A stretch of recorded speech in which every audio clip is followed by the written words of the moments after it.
오늘 함께 나눌 하나님의 말씀을 함께 보시겠습니다. 열왕기하 8장 1절에서 6절까지의 말씀입니다. 열왕기하 8장 1절에서 6절까지의 말씀, 구약 574쪽에 있습니다.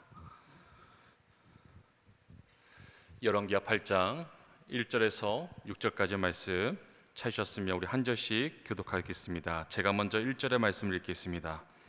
엘리사가 이전에 아들을 다시 살려준 여인에게 이르되 너는 일어나서 내 권속과 함께 거할 만한 곳으로 가서 거하라.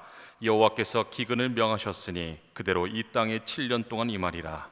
여인이 일어나서 하나님의 사람의 말대로 행하여 그 권속과 함께 가서 블레셋 사람의 땅에 7년을 우거하다가 7년이 다함에 여인이 블레셋 사람의 땅에서 돌아와서 자기 집과 전토를 위하여 호소하려 하여 왕에게 나아갔더라. 때에 왕이 하나님의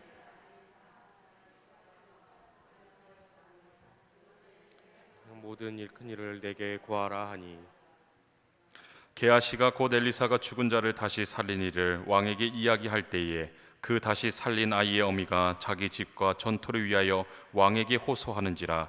게하시가 가로되 내 주 왕이여, 이는 그 여인이요 저는 그 아들이니 곧 엘리사가 다시 살린 자니이다.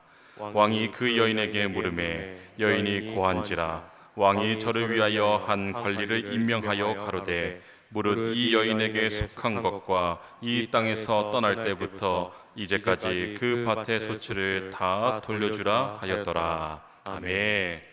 할렐루야. 네, 수요 예배 나오신 우리 성도님 한 분 한 분 주님의 이름으로 환영하고 축복합니다. 또한 영상으로 또 예배 드리시는 여러분 모두에게도 주님의 평화가 함께 하시길 간절히 소망합니다. 금요일부터 이제 추석 명절 연휴가 이제 시작이 되는데 이제 고향에 가고 오고 가는 길 또 안전하게 다녀오시며 주 안에서 평강 넘치시는 복된 명절 시간이 되시기를 또 간절히 소망합니다. 어느 무인도에 있었던 이야기를 하나 소개해드리고자 합니다. 어느 무인도에 이제 어느 배 한 척이 이제 난파를 당해서 선원들이 다 실종이 되고 또 한 명만 겨우 살아남아서 이제 무인도에 떠내려 오게 되었습니다. 자, 이곳에서 이제 어떻게 버티며 이제 살아야 하기 때문에 여기저기 이제 나뭇가지를 모아다가 이 조그만 오두막 하나를 이제 짓게 되었습니다. 이 무인도에서 홀로 남은 그에게 이 오두막은 그에게 유일한 안식처요 또 피난처의 역할을 해주었습니다. 어느 날에는 양식을 이제 구하러 가기 위해서 깊은 산 속에 이제 들어갔다가 이제 느지막이 이제 오두막이 있는 곳으로 돌아오던 중에 그만 이제 실수로 놓아두었던 이 불씨가 이 오두막에 옮겨 붙어서 그만 오두막에 다 불타게 되었습니다. 그래서 아무도 없는 이 섬에서 유일하게 의지하고 또 안식할 수 있었던 이 오두막이 이제 불타 없어지고 나니까 이 사람 마음에 깊은 절망과 이 고독감이 막 이제 밀려오게 되었습니다. 근데 그 밤에도 이제 정신없이 이제 다시금 나뭇가지를 이제 모아다가 그만 이 해변에서 잠이 들고 말았는데 이 새벽녘쯤에 인기척이 들려서 이제 깜짝 놀라 잠에서 깨어났어요. 해안가에 이 배 한 척이 이제 도착해 있는데 거기서 사람들이 내려와서 자신을 이제 구조하게 된 거죠. 그래서 어떻게 자기가 구조를 받게 되었는가 이렇게 사람들에게 물어보았더니 배를 타고 이제 섬 앞을 지나가고 있는데 불타는 저 오두막을 보고 누군가가 우리에게 도움을 요청하고 있다라는 것을 생각해서 이 구조를 하게 되었다라는 것이에요. 여러분 어떻습니까? 이 처음 오두막이 불탄 것은 분명히 불행한 일이 맞아요. 그러나 이 오두막이 불타는 이 사건의 배후에는 이 사람을 구조하는 어떤 새로운 드라마가 펼쳐지고 있었다라는 것입니다. 종종 우리도요 신앙생활을 하다 보면은 우리가 생각하고 일하는 방식과 하나님이 생각하고 일하는 방식이 다를 때가 있음을 종종 경험할 때가 많이 있습니다.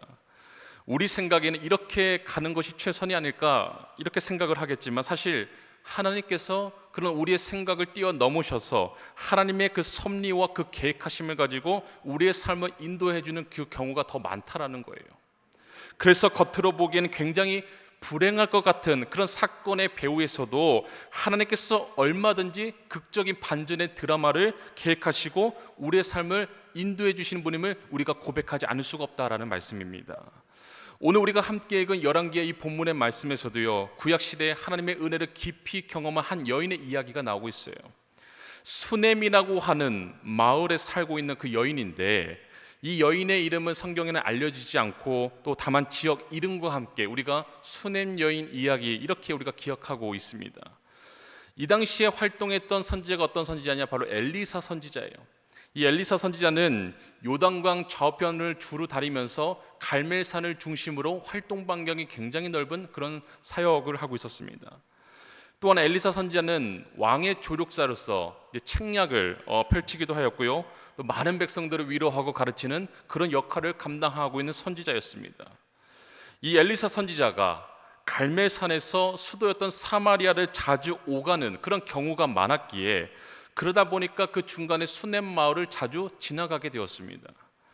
성경에 보면요, 하루는 엘리사가 수넴 마을에 이르렀을 때 그 마을에 사는 한 여인이 그를 강권하여 음식을 먹게 하였다라고 성경 기록하고 있어요.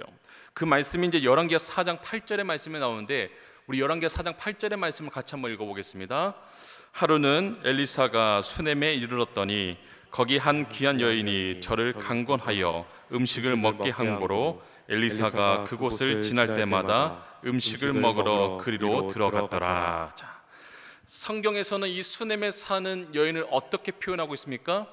귀한 여인으로 표현하고 있어요. 성경에는 귀한 여인, 영어 성경에서는 great woman, rich woman 이렇게 표현하고 있는데, 우리말은 부유한 여인 이렇게 해석해 볼 수도 있지만, 이 여인의 신분을 세상 사람들이 일컫는 그 부유함만으로 보지 않고, 그 부유함은 물질적인 그 풍성함만이 아닌 세상 돌아가는 그 이치를 잘 꿰뚫고 신앙적으로 영성이 매우 깊은 그런 여인으로 바라볼 수가 있다는 것입니다.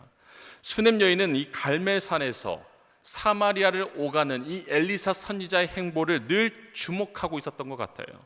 그리고 엘리사 선지자는 이 수넴 마을을 지나갈 때마다 자주 이 여인의 집에 들어가서 식사를 했다라고 성경은 기록을 하고 있습니다. 자, 특별히 성경에서는 여인이 그를 강권했다라고 기록하고 있어요. 강권했다. 이 강권했다라는 말, 사실 오늘날 우리가 보통 잘 사용하는 말은 아닙니다. 이 강권했다, 강권하다는 말은 뭐예요? 간절하게 권하다라는 뜻이에요. 예를 들어서 신방에 갔을 때에 정말로 정이 많이 넘치시는 어떤 권사님, 집사님께서 신방을 온 목회자 또는 교인들을 대접할 때 어떻습니까? 거절할 수 없을 정도로 음식을 권하는 그런 어떤 모습을 잊지 않습니까? 그와 같이 수넴 여인이 엘리사 선지자에게 그렇게 강권했다라는 거예요. 사실 손님을 이렇게 대접하는 전통은요, 아브라함 때부터 이스라엘 백성들이 가지고 있는 그런 어느 독특하고도 그 고유한 관습입니다. 수넴 여인이요, 또 남편에게 이런 부탁을 하기도 했어요. 4장 9절과 10절의 말씀에 나오는데 우리 같이 한번 읽어보겠습니다. 함께 읽겠습니다.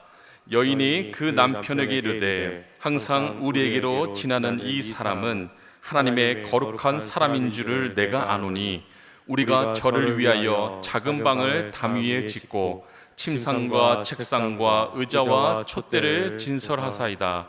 저가 우리에게 이르면 거기 유하리이다 하였더라. 자, 항상 우리 집을 다녀가는 이분은 하나님의 거룩한 사람인 것 같은데, 이분이 우리 집에 좀 더 편안하게 머물 수 있도록 담 위에 방을 하나 만들어서 거기서 머물 수 있도록, 그래서 침상과 의자, 촛대라든지 침대라든지 좀 마련해서 편안히 머물 수 있도록 남편에게 부탁을 하는 그런 내용의 말씀이에요. 그래서 어떻습니까? 남편이 이제 방을 하나 만들어 줍니다. 이 참고로 담 위에 방을 만들었다라는 것은요, 일종의 다락방을 말하는 거예요. 근데 우리가 생각하는 그런 일반적인 다락방하고는 좀 다릅니다. 여기서 말하는 당시 이스라엘 다락방은요, 굉장히 좋은 방이에요. 왕들도요, 실제로 다락방에서 거했다라고 해요. 왜냐하면 그들의 어떤 건축 구조를 가만히 들여다보면 1층은 뭐예요? 주로 짐승들이 머무는 어떤 그런 축사가 있었고요. 그래서 1층보다는 뭐예요? 2층이 좋고 2층보다는 다락방이 훨씬 좋다라는 것입니다. 왜냐하면 어떻습니까? 냄새가 좀 덜 나고요. 그 다음에 2층 또 다락방 갈수록 통풍이 훨씬 더 잘 되기 때문에, 그런 구조이기 때문에, 그래서 이 다락방은 좋은 의미로 그런 좋은 방을 마련했다, 이런 뜻으로 우리가 생각할 수가 있다는 것입니다. 그래서 열왕기하 4장에 특별히 13절의 말씀해 보시면 이런 표현이 나오고 있어요. 우리 13절의 말씀 이어서 같이 한번 읽어보겠습니다. 엘리사가 자기 사환에게 이르되 너는 저에게 이르라 내가 이같이 우리를 위하여 생각이 주밀하도다. 내가 너를 위하여 어떻게 하랴? 왕에게나 군대 장관에게 무슨 구할 것이 있느냐? 여인이 가로되 나는 내 백성 중에 거하나이다 하니라. 아멘. 자, 엘리사 선지자가 이 여인의 섬김에 대해서 네가 이같이 우리를 위하여 생각이 주밀하도다 이렇게 표현합니다. 네. 개역개정에서는 세심한 배려 이렇게 표현을 하고 있어요. 세심한 배려로, 주밀한 어떤 배려로 나를 섬겼다 이렇게 표현하고 있습니다. 여러분, 그냥 섬김도 귀한 섬김인데 그 섬김 위에 세심한 배려의 섬김을, 주밀한 섬김을 이 엘리사 선지자에게 행했다라는 것입니다. 엘리사 선지자가 이런 섬김을 받았을 때에 자연스럽게 그 마음속에는요, 무언가 이 여인에게 해주고 싶은 그런 마음이 있지 않았을까요? 그런데 이 여인은 어떻습니까? 한사코 그런 엘리사 선지자 호의를 정중하게 거절합니다. 그 옆에 엘리사 선지자 종이었던 게하시라고 하는 사람이 있는데요, 가만히 보니까 이 남편이 나이가 많아서 스라에 자녀가 없는 것을 보게 돼요. 그래서 하나님께서 엘리사 선지자를 통해 어떻습니까? 여인에게 세 가지 은혜를 베풀어 주세요. 그 첫 번째가 뭡니까? 이 가정에 자녀를 주셨습니다. 근데 이 자녀의 삶이 어때요? 그리 순탄하지만은 않았어요. 이 어느 정도 자란 때 이 아버지를 따라서 이제 추수하러 나갔을 때 떼앞볕에 그만 일사병에 걸려 죽게 된 그런 사건이 발생을 하게 됩니다. 이 성경에서는 병명이 정확하게 나오는 것은 아니지만 추수할 때 떼앞볕 아래에서 내 머리야 내 머리야 이렇게 고통을 외치다가 죽어가는 것을 보면 아마 일사병인 걸로 우리가 생각해 볼 수가 있는 거죠. 처음부터 없었으면 모르겠습니다만 주셨다가 다시 가져가니 이 아들을 잃은 슬픔이 얼마나 크겠습니까? 그래서 하나님께서 엘리사 선지자를 통해 그 아들을 다시 살려냅니다. 그것이 두 번째 은혜이며 열왕기하 4장의 말씀에 그 말씀이 자세히 기록이 되어 있어요. 그리고 오늘 우리가 읽었던 열왕기하 8장의 말씀이 바로 세 번째 은혜입니다. 잃어버린 땅을 되찾게 되는 이야기예요. 아들을 주신 것과 죽은 아들을 살려주신 것도 기적 중에 기적입니다만 사실 그 일이 만들어지는 그 과정을 놓고 보면 이 세 번째 은혜가 더욱더 강력한 은혜다라는 것입니다. 우리 열왕기하 8장 오늘 본문 1절의 말씀 우리 같이 한번 읽어보겠습니다. 함께 읽겠습니다. 엘리사가 이전에 아들을 다시 살려준 여인에게 이르되 너는 일어나서 내 권속과 함께 거할 만한 곳으로 가서 거하라. 여호와께서 기근을 명하셨으니 그대로 이 땅에 7년 동안 임하리라. 자, 이스라엘 땅에 흉년이 들었습니다. 7년간의 기근은 참으로 견디기 힘든 그런 기근이었기 때문에 엘리사 선지자는 이 수넴 여인에게 이 기근을 미리 피할 수 있는 그 방법을 알려주었습니다. 그 방법이 2절과 3절의 말씀이 나오는데 우리 이어서 2절과 3절의 말씀도 같이 읽겠습니다. 여인이 일어나서 하나님의 사람의 말대로 행하여 그 권속과 함께 가서 블레셋 사람의 땅에 7년을 우거하다가 7년이 다음에 여인이 블레셋 사람의 땅에서 돌아와서 자기 집과 전토를 위하여 호소하려 하여 왕에게 나아갔더라. 자, 엘리사 선지자가 말해준 대로 이제 기근을 피하여 이제 블레셋 땅으로 갔다가 이제 7년 만에 다시 돌아왔어요. 근데 돌아보니 어떻습니까? 자기 집과 논밭 모두가 다른 사람의 소유가 되어서 그 사람이 사용하고 있는 것을 이제 보게 되는 거예요. 7년 동안 이 땅과 이 집과 농가 밭을 그 권한을 행사하는 사람이 없었기 때문에 그 땅을 그냥 둘 수가 없으니 다른 사람이 와서 그 땅을 차지하고 경작했던 것입니다. 따라서 여인은 어떻습니까? 자기 땅을 되찾기 위해서 이제 왕에게 찾아가 호소하기로 결심을 해요. 근데 어떻습니까? 사실 가능성은 많지 않았어요. 왜냐하면 왕이 혹시라도 만나주긴 하겠습니다만 이 여인의 문제를 중간에서 대언해줄 그런 말할 수 있는 대언자도 없기 때문에 이 집과 땅의 문제가 어떻게 해결이 될지 정확한 그런 확신을 가지지 못한 그런 상태였기 때문에 그렇습니다.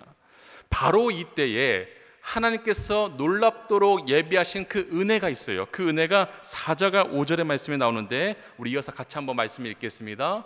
때에 왕이 하나님의 사람의 사환 게하시와 서로 말씀하여 가로되 너는 엘리사의 행한 모든 큰 일을 내게 고하라 하니 게하시가 곧 엘리사가 죽은 자를 다시 살린 일을 왕에게 이야기할 때에 그 다시 살린 아이의 어미가 자기 집과 전토를 위하여 왕에게 호소하는지라. 게하시가 가로되 내 주 왕이여 이는 그 여인이요 저는 그 아들이니 곧 엘리사가 다시 살린 자니이다. 아멘. 자, 수넴 여인이 왕에게 자신의 문제를 호소하러 나아갔을 때에 하나님께서 왕으로 하여금 이 여인의 소원을 들어줄 수 있는 그런 길을 미리 예비하고 계셨다라는 것입니다. 여인이 잃어버린 땅을 찾기 위해서 왕에게 나아갔을 때 바로 그때 하나님께서는 왕으로 하여금 그 여인에 대한 생각을 나게 하셨다라는 것입니다. 여기서 게하시는 어떻습니까? 앞서도 말씀드렸듯이 엘리사 선지자의 종이었어요.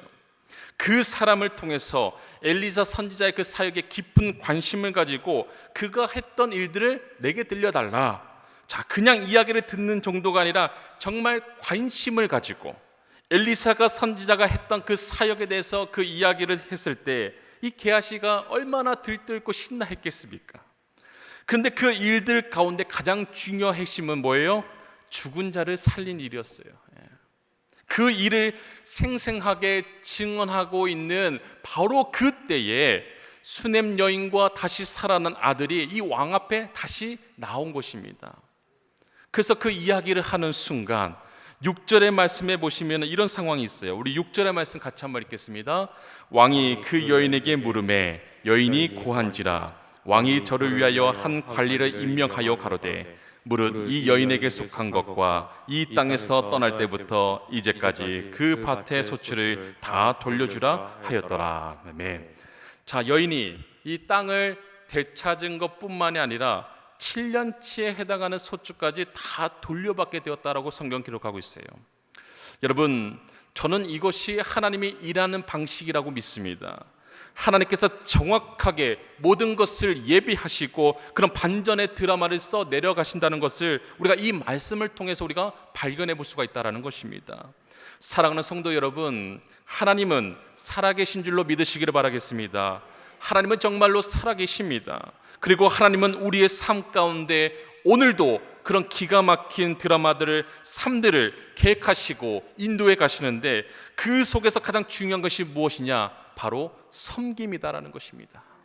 오늘 열왕기하 8장 본문의 말씀을 통해 하나님께서 우리에게 주시고자 하는 그 뜻이 무엇일까? 여러분, 가만히 생각해 보면은 수넴 여인을 통해 우리에게 들려주시고자 하는 이야기가 많이 있겠습니다만 우리가 붙들 수 있는 가치, 바로 섬김의 가치를 우리가 깨닫게 된다는 것입니다. 섬김을 통해서 우리의 인생의 문제를 해결받을 수 있다는 그런 성경적인 가르침, 더 나아가 하나님의 섭리하심과 뜻을 우리가 깨달을 수 있다는 것입니다. 우리 모두가 저마다 개인적이든 어떤 공동체이든 겪는 인생의 문제를요, 섬김의 가치를 깨달음으로 말미암아 수넴 여인과 같은 그 섬김을 통해 극복하며 해결해 나가시는 여러분 모두가 되시기를 주님의 이름으로 간절히 소망합니다. 수넴 여인이 하나님의 종 엘리사 선지자를 세밀하게 섬겼을 때에 하나님께서는 그녀에게 자녀를 주셨습니다. 또 그녀가 그녀의 아들이 죽었을 때 다시 어때요? 살아나게 하셨어요. 뿐만 아니라 기근 후에 잃어버린 땅과 집 모두를 되찾게 하셨습니다. 여러분, 한번 생각해 보세요. 이 수넴 여인에게 베풀어 주셨던 하나님의 은혜가 우리 인생의 모든 문제를 대변해 주고 있음을 보게 됩니다. 자녀의 문제, 건강의 문제, 먹고 사는 문제, 수넴 여인이 해결받았던 은혜가 바로 이 세 가지예요. 이 세 가지 은혜의 문제를 섬김의 가치를 통해 하나님께서 다 책임져 주시고 해결해 주셨다라는 것입니다. 여러분, 왜 그렇습니까? 앞서도 말씀드렸다시피 이 수넴 여인의 뭐예요? 그 섬김을 보았기 때문에 그래요. 수넴 여인의 그 섬김을 알았기 때문에, 그래서 섬김이 우리 인생의 문제를 해결할 수 있는 중요한 가치가 되는 것을 우리가 성경 말씀을 통해서 깨닫게 된다는 것입니다. 저와 여러분 모두 사실 하나님께서 허락하신 삶, 인생의 그 길을 걸어가고 있습니다만 우리가 힘쓰고 수고하고 애쓴다라고 해서 그런 인생의 어떤 삶의 문제가 다 해결이 되는 것이 아님을 우리는 너무도 잘 알고 있지 않습니까? 건강을 붙들고 건강을 지키고 애쓴다라고 해서 건강하게 다 잘 사는 것이 아니다라는 거죠. 먹고 사는 문제를 가지고 성경 말씀에 비유하면 밤이 맞도록 수고하고 애쓰고 땀을 흘리지만 그렇다고 해서 반드시 다 그 수고의 열매를 다 거둘 수 있는 것이 아님을 우리는 인생을 통해서 다 경험하게 되는 거예요. 왜 그렇습니까? 우리 인생은 근본적으로 뭐예요? 우리가 주관하는 것이 아니기 때문에 우리 인생은 뭐예요? 하나님이 붙드시고 하나님께서 주관하시는 인생이다라는 것입니다. 그래서 중요한 것은 뭡니까? 하나님 안에 머물 때에 하나님의 기뻐하시는 삶을 내가 붙들 때에 진정한 의미에서 그 인생의 문제들이 풀릴 수 있다라는 것입니다. 수냄 여인처럼 섬김을 통해 하나님을 붙들 수가 있는 거예요. 또 다른 경우들도 있어요. 어떤 분은 예배를 사모하며 그 속에서 문제를 해결받는 분들도 계실 테고요. 어떤 분은 기도를 붙들고 기도 가운데 여러 삶의 문제를 해결받는 분들도 계실 것입니다. 근데 이 둘의 공통점이 뭐예요? 무엇입니까? 내가 내 인생을 붙드는 것이 아니라 뭐예요? 살아계신 하나님께서 내 인생을 주관하시고 붙들고 계신다는 것을 믿고 그 하나님을 붙고 그 하나님으로 말미암아 인생의 문제를 해결하기를 원하는 그런 공통점이 있다라는 것입니다.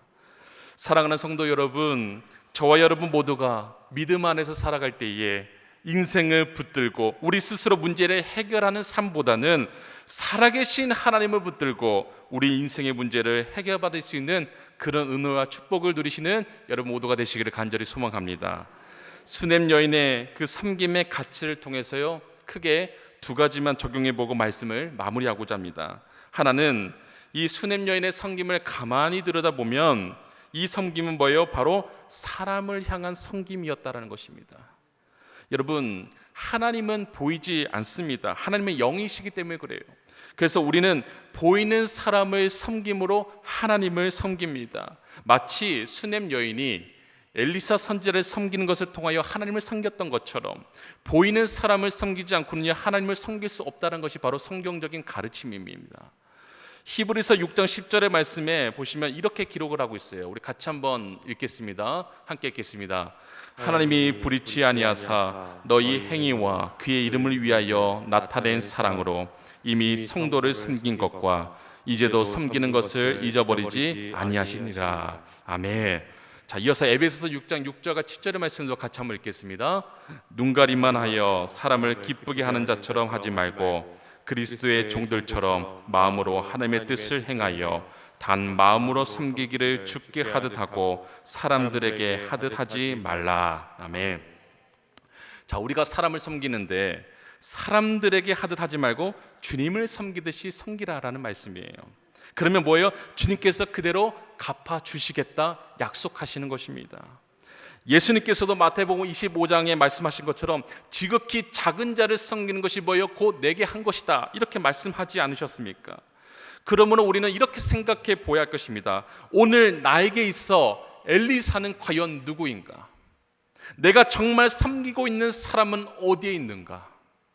바로 그 사람의 섬김을 통해 우리는 하나님을 섬기게 되는 것입니다. 그 사람을, 그 섬김을 통해서 우리는 삶의 문제를 해결해 받는다라면 오늘 내가 섬길 수 있는 엘리사는 어디에 있으며 누가 나의 엘리사인가? 우리가 그것을 생각해 보아야 된다는 것입니다. 예를 들어서 교회 학교에서 교사로 봉사하시고 섬기시는 성도님들이 하나님께서 자기에게 맡겨진 그 생명들을 붙잡고 오랫동안 이 아이의 성정과 믿음을 위해서 기도하고 씨름하면요, 저는 그 아이가 그 교사분에게 주시는 하나님의 엘리사라고 믿습니다. 연약한 가정을 구역에서 그 구역 가족들이 함께 섬기고 돌볼 때에 저는 그 연약한 가정, 바로 그 가정의 사람들이 바로 하나님이 우리에게 허락하신 엘리사라고 믿습니다. 우리에게 엘리사, 나의 엘리사는 지금 어디에 있습니까? 사실 엘리사 선지자 편에서 이 수냄 여인의 헌신과 그 섬김은요, 평생 잊을 수 없는 어떤 깊은 감동, 그런 것을 주는, 은혜를 주는 섬김과 헌신이에요. 왜냐? 사실 이 엘리사 선지자는 어떻습니까? 외모 때문에 어떤 고통을 많이 받았던 선지자였기 때문에 그래요. 열왕기하 2장 이하의 말씀을 보시면요, 어린아이들이 이 엘리사 선지자를 막 대머리라고 놀리는 그런 내용이 성경에 나와요. 그래서 이 선지자가 막 화를 내거나 저주를 하는 그런 일들도 성경에 기록을 하고 있습니다. 또 엘리야 선지자의 그 제자들 가운데서도요, 이 엘리사 선지자를 제자로 인정하지 않는 그런 분위기가 상당히 많았어요. 정말 사람이 인생을 살아가면서요, 견디기 힘든 것 가운데 하나가 무엇이냐? 우리가 고칠 수 없는 그 어떤 것으로 말미암아 다른 사람들에게 무시를 당하고 멸시를 당할 때 어때요? 정말 견디기가 힘들다는 거예요. 근데 오늘 성경에 나오는 이 수넴 여인 어때요? 달랐습니다. 엘리사 선지자를 외모로 취하지 않았어요. 하나님의 거룩한 사람이다 이렇게 인정해주고 취했습니다. 음식을 강건하게 대접해서 음식을 먹게 하였고요, 무엇보다 엘리사 선지자를 하나님의 사람으로 존중하고 인정했던 그 마음에 이 엘리사 선지자 또한 깊은 감동을 받게 되었다는 것입니다. 그래서 여러분 어떻습니까? 가장 소중한 섬김은요, 상대방의 가치를 있는 그대로 인정해 주는 것, 그것이 바로 소중한 섬김의 가치다라고 저는 믿습니다. 성경에 예수님을 만난 많은 사람들이 있어요. 그 예수님 때문에 감동받고 변화받을 수 있는 그 이유가 무엇입니까? 참고로 여러분, 예수님의 별명 다 아실 것입니다. 뭡니까? 세리와 죄인들의 친구. 이것이 예수님의 별명이었어요. 정말 세리와 죄인들 곁에 서서 어떤 사회적인 판단과 그 기준을 가지고 그들을 바라보는 것이 아니라 정말 하나님의 사람으로서, 하나님의 자녀로서 그 인격, 그 가치를 그대로 인정해주고 존중해주는, 그래서 그 변화의 가능성에 대해서 인정해주는 그런 예수님을 만났던 사람들은요, 변화되지 않을 수가 없었다라는 것입니다. 자신의 가치를 인정해주고요, 어떤 존재를 인정해주기 때문에 그래요. 사랑하는 성도 여러분, 수넴 여인처럼 세밀한 배려로, 주밀한 섬김으로 여러분들 엘리사를 찾아 섬길 수 있게 되기를 간절히 소망합니다. 그러나 무엇보다 중요한 것은 뭐예요? 소중한 섬김은 바로 상대방의 가치를 그대로 인정해 주는 것입니다. 당신 때문에 내가 힘이 나요, 이렇게 말하는 가정 안에서 남편과 또는 아내에게서, 또 권사님, 집사님의 기도로 제가 사역에 힘이 납니다. 장로님의 섬김이 늘 고맙고 생각할 때마다 감사해요. 목사님 기도해 주셔서 다 잘 될 것 같습니다. 이런 따뜻한 칭찬도요, 사실 상대방의 가치를 인정해 주는 그런 섬김에 포함이 된다라고 생각을 해보게 됩니다. 칭찬은 여러분, 상대방의 잘한 것을 잘했다라고 말해주는 거죠. 좋은 것을 좋다라고, 또 있는 것을 있다라고 말해주는 것입니다. 없는 것을 있다라고 이야기해서는 거짓말이지만 있는 것을 있다라고, 또 좋은 것을 좋다라고 말해주는 것, 그것이 바로 칭찬인 것이죠. 우리 모두가 이런 칭찬과 또 이런 섬김에 집중하면은 오늘 성경 말씀을 통해서 우리가 적용해 보면 하나님께서 그것들을 다 기억하고 계셨다가 우리 인생의 문제, 자녀의 문제, 건강의 문제, 먹고 사는 그 모든 문제를 하나님께서 해결해 주신 줄로 믿으시는 여러분 되시기를 간절히 소망합니다. 사람을 섬기면 하나님께서 그 문제를 해결해 주신다는 거죠. 그 두 번째는 뭡니까? 섬김의 기회를 우리가 놓치지 말아야 된다는 거예요. 섬길 수 있고요, 베풀 수 있는 기회가 오면 그 기회를 놓치지 않는 것이 중요하다라는 말씀이에요. 다음에 할게요, 나중에 기회 되면 그때 하겠습니다. 이 말은 지금 뭐예요? 섬기지 않을 가능성이 높다라는 거죠. 수넴 여인이 엘리사 선지자를 섬길 수 있었던 것은 아주 놀라운 기회였습니다. 그 기회를 이 여인은 놓치지 않았어요.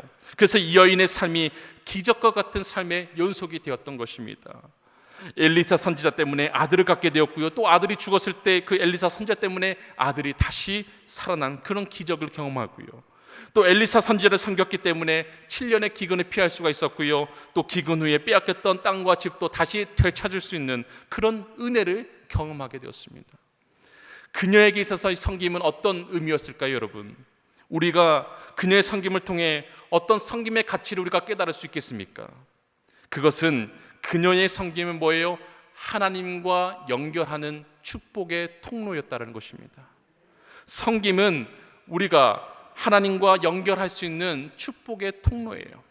그래서 아무리 작은 섬김이라도 그것을 지나치지 않는 것이 중요합니다. 그리고 그때를 뭐예요? 놓치지 않는 것이 중요해요. 또한 섬김 후에도 섬기는 삶을 살다가 낙심하지 않는 것도 중요합니다. 왜냐? 우리가 다른 사람들을 진심으로 섬기면 그 섬김이 뭐예요? 하나님을 통해 결국 나 자신에게 돌아가기 때문에 그렇습니다. 사람을 돕는 일이 결국은요, 자기 자신을 돕는 일이 된다라는 말씀이에요. 다른 사람을 섬기는 사람은요, 자기 자신에게 가장 큰 선물을 주는 사람이다, 그런 말도 있지 않습니까? 여러분, 예수님께서 이 세상에 오신 목적, 한번 가만히 생각해 보세요. 마가복음 10장 45절 말씀에서도 이렇게 기록을 하고 있습니다. 우리 같이 한번 마가복음 10장 45절 말씀 읽겠습니다. 인자에 온 것은 섬김을 받으려 함이 아니라 도리어 섬기려 하고 자기 목숨을 많은 사람의 대속물로 주려 함이니라. 아멘. 인자는 섬김을 받으려 함이 아니라 뭐예요? 도리어 섬기려 한다. 그렇게 말씀하셨고 또 그렇게 사셨습니다. 그래서 예수님께서는 섬기는 사람이 얼마나 귀한 사람인지를 아세요. 예수님께서 직접 그와 같은 삶을 사셨고요, 그와 같은 인생관을 가지고 살아가셨기 때문에 섬기는 사람을 예수님은 그냥 놔두거나 하지 않습니다. 그것이 어떤 작은 섬김일지라도 예수님께서는 그 사람의 섬김을 통해 그 사람의 모든 그 인생의 문제를 개입할 준비를 하고 계신다라는 것입니다. 섬김이 우리와 하나님을 연결할 수 있는 놀라운 축복의 통로가 된다는 사실을 잊지 마시기를 간절히 소망합니다. 말씀을 정리하겠습니다. 사랑하는 성도 여러분, 저와 여러분 모두가 만나는 사람들 속에서 세밀한 섬김의 삶, 주밀한 섬김의 삶을 살아갈 수 있기를 간절히 소망합니다. 그 기회를 놓치지 마시고 섬기다가 낙심하지 마시고 그 섬김을 통해 수냄 여인이 인생의 문제를 해결받았던 것처럼 그 섬김을 통해 우리 인생의 문제를 하나님을 통해 해결받을 수 있는, 그리하여 섬김의 가치를 최고로 여기며 귀한 날들을 살아가시는 저와 여러분 모두가 될 수 있기를 주님의 이름으로 간절히 축원드립니다. 이렇게 기도하겠습니다. 사랑이 많으신 하나님 아버지, 섬김이 우리의 삶과 하나님을 연결할 수 있는 축복의 통로가 되고 섬김의 삶을 살아갈 때 하나님께서 우리 인생의 문제를 해결해 주심을 오늘 말씀을 통해 깨닫고 결단하게 하시니 참으로 감사를 드립니다.